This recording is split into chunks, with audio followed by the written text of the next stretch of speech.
Technologie taïgésienne, partie 1, combinaison et bottes. Bonjour à nouveau, je suis Maryse Varou. Merci d'être ici avec moi une fois de plus.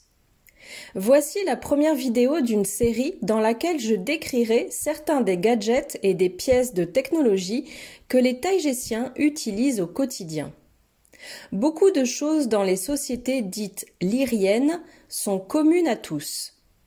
Par société lyrienne, j'entends toutes les cultures de l'espace qui ressemblent aux humains, puisque c'est ainsi que nous les appelons ici, parce que l'on suppose que l'ensemble de la race humaine est originaire de la constellation de la Lyre.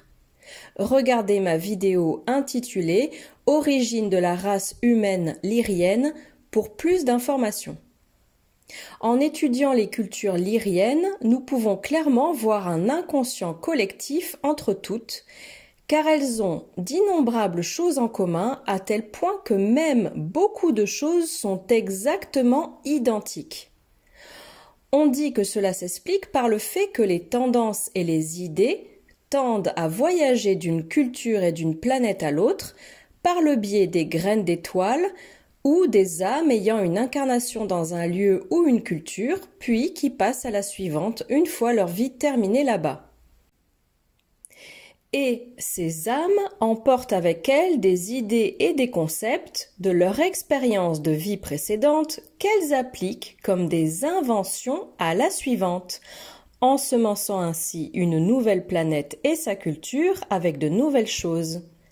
Et au fil du temps, d'innombrables planètes dans ce seul cadran galactique finiront par avoir presque les mêmes choses et des cultures très similaires en elles. Et ces merveilleuses graines d'étoiles peuvent transporter ces idées et ces concepts de planète en planète, de culture en culture, de façon consciente et inconsciente, étant donné que le voile de l'oubli qui existe sur de nombreuses planètes, à un degré ou à un autre, n'est jamais total ou complet, et que de nombreuses choses ressortent ou finissent par s'exprimer sous forme d'idées et de concepts apparemment nouveaux. Depuis le point de vue de la source originelle, dont nous sommes tous des fragments, et nous sommes complètement en dehors de tout cadre temporel, car ce n'est qu'une expérience personnelle et non quelque chose de séparé de celui qui l'expérimente, tout existe déjà. Donc personne n'invente jamais rien, puisque chacun ne fait que sortir du champ informationnel, ou éther, des concepts qui ne sont qu'apparemment nouveaux pour l'une ou l'autre planète et sa société. On dit qu'il y a au moins 400 000 civilisations lyriennes avec une population similaire à la population humaine dans ce seul cadran galactique. L'un des aspects culturels que j'ai observé et qui est facilement homogénéisé entre de nombreuses cultures est l'habillement et la mode. Des civilisations peuvent commencer par des vêtements plus primitifs, puis ensuite évoluer vers le port de vêtements presque identiques, voire le même type de vêtements une fois que le niveau technologique de chacune a atteint un certain niveau. Ainsi, les sociétés lyriennes les plus avancées finissent par porter des vêtements qui sont pratiquement les mêmes pour toutes. Curieusement, la culture de la Terre est en train d'évoluer rapidement parce que les tendances de la mode au jour le jour commencent à ressembler à ce que tout le monde porte sur toutes ces autres planètes et dans ces cultures lyriennes. Et il s'avère que ce sont les vêtements confortables et pratiques qui sont portés au quotidien et non les vêtements élaborés ou exagérés avec des designs compliqués, sauf pour des occasions spéciales ou officielles. Un exemple de cela est l'utilisation de vêtements simples et confortables en coton ou de pantalons avec de nombreuses poches et le t-shirt classique et simple. D'autre part, un vêtement qui n'est pas encore utilisé sur Terre est la combinaison classique polyvalente d'une seule pièce, qui est portée par presque toutes les sociétés lyriennes de l'espace. Et c'est le premier élément de technologie que je vais décrire ici. C'est celle que l'on voit dans d'innombrables images et dessins qui représentent les Taïgésiens parmi d'autres équipages pléiadiens. La combinaison classique d'une seule pièce est faite d'un tissu polymère très avancé, similaire au Kevlar, qui intègre plusieurs systèmes dans sa matrice. Pour les Taïgésiens, cette combinaison sert d'uniforme de vol et elle est couramment utilisée comme un body sous la combinaison spatiale, bien qu'elle puisse également fonctionner comme une combinaison à part entière.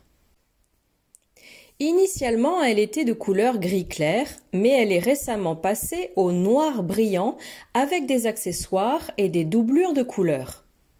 Chaque couleur de doublure a également une signification ou une façon d'identifier le rôle d'un individu en tant que membre d'un équipage d'un vaisseau spatial.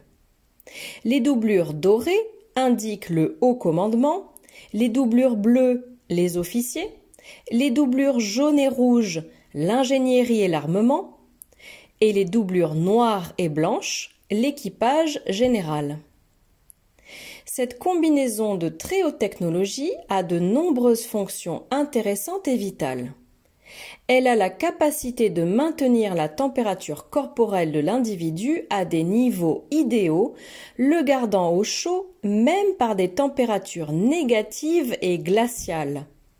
Et elle est aussi capable de le rafraîchir pour éviter la déshydratation lorsqu'il est exposé à des températures élevées comme dans le désert. Cette combinaison de haute technologie, dotée de sa propre intelligence artificielle, a également la capacité de devenir rigide en cas de besoin et en un instant, par exemple lors d'un accident tel qu'un crash, où elle se transforme immédiatement en exosquelette, protégeant l'individu de toute blessure. Le problème est que, pour que la combinaison protège entièrement la personne, le casque doit être porté en permanence. Et à l'intérieur d'un vaisseau, ce n'est tout simplement pas pratique. Lorsqu'une situation se présente où un membre de l'équipage est touché par des armes cinétiques, c'est-à-dire des balles traditionnelles, cette combinaison peut absorber l'impact et disperser l'énergie efficacement pour protéger ce dernier. De même, lorsqu'un membre d'équipage se fait tirer dessus avec des armes à énergie, cette combinaison dévie et disperse l'énergie, protégeant ainsi la personne qui la porte. Cette combinaison est portée à l'intérieur d'une combinaison spatiale plus élaborée pour une protection supplémentaire, notamment pour la tête, puisque la combinaison de base ne permet pas d'y attacher directement un casque, bien que celui-ci puisse être porté avec la combinaison de base en tant qu'article séparé. Cette combinaison de base est équipée d'une ceinture utilitaire qui porte une unité d'alimentation énergétique basée sur un petit réacteur portable à énergie du point zéro, ou énergie libre, de la taille d'une balle de ping-pong. Elle est également pourvue d'un équipement de communication et d'un ordinateur qui projette un hologramme tactile interactif depuis son interface de poignée. Et elle répond à des commandes tactiles et verbales. Cela permet à l'utilisateur d'accéder facilement au plan et à toutes les informations dont il a besoin à tout moment, mais aussi d'avoir une vidéoconférence en face à face avec un autre membre de l'équipage portant le même type de combinaison, que ce dernier soit très loin ou de retour sur son vaisseau. Le principal matériau utilisé pour ce type de combinaison est un matériau composite polymorphe qui réagit de différentes manières lorsque des courants électriques de différentes fréquences le traversent. Ce matériau adapte ses molécules à ce que lui dictent l'ordinateur et ses capteurs. Cette combinaison a également la capacité de s'ajuster à la taille exacte de chaque individu, garantissant ainsi un ajustement parfait de la combinaison. Et lorsqu'elle est endommagée, comme elle est faite d'un matériau polymorphe, la combinaison peut s'auto-réparer, ce qui lui permet de durer longtemps et d'être très résistante à toutes sortes de mauvais traitements et d'usure. Comme elle s'ajuste parfaitement à la morphologie de chaque personne, elle est très confortable à porter, probablement le vêtement le plus confortable qui soit. Et ça peut être addictif, car après un certain temps, vous pouvez commencer à ressentir d'autres vêtements normaux comme inconfortables, parce que cette combinaison s'adapte également à vos mouvements, évitant toute pression excessive sur l'une ou l'autre partie du corps dans votre vie de tous les jours. Et il est intéressant de noter qu'il n'est pas recommandé de l'utiliser avec des sous-vêtements, car cela pourrait causer de l'inconfort, des problèmes ou de moindres performances. Et oui, elle est facile à enlever pour aller aux toilettes. Ces combinaisons sont aussi couramment portées sous des vêtements normaux. Ensuite, il y a les bottes de la combinaison qui sont des articles séparés mais qui se connectent automatiquement à la même source d'alimentation de la combinaison. Ces bottes ont également la même capacité d'absorption polymorphe que le reste de la combinaison, protégeant les pieds de l'utilisateur d'une double manière, puisque la combinaison d'une seule pièce est fournie avec des pieds séparés ou des chaussettes, qui sont également fabriquées dans le même matériau. Ces chaussettes s'intègrent à la combinaison une fois qu'elles sont enfilées, mais la combinaison peut être portée pieds nus si vous le souhaitez. Les bottes sont dotées d'une capacité magnétique dans les semelles pour aider l'individu à adhérer à n'importe quelle surface au cas où un vaisseau perdrait sa gravité artificielle. Et en plus, elles s'adaptent parfaitement à la taille de l'utilisateur.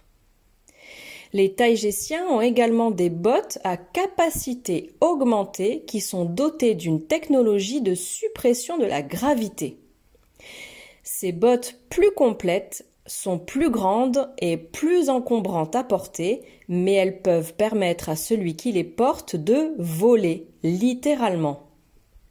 Ces bottes antigravité sont équipées d'une ceinture antigravité qui aide à stabiliser l'individu quand il est en vol. Personnellement, je pense que ces bottes font un peu peur à utiliser car on a l'impression de voler sans aucune protection.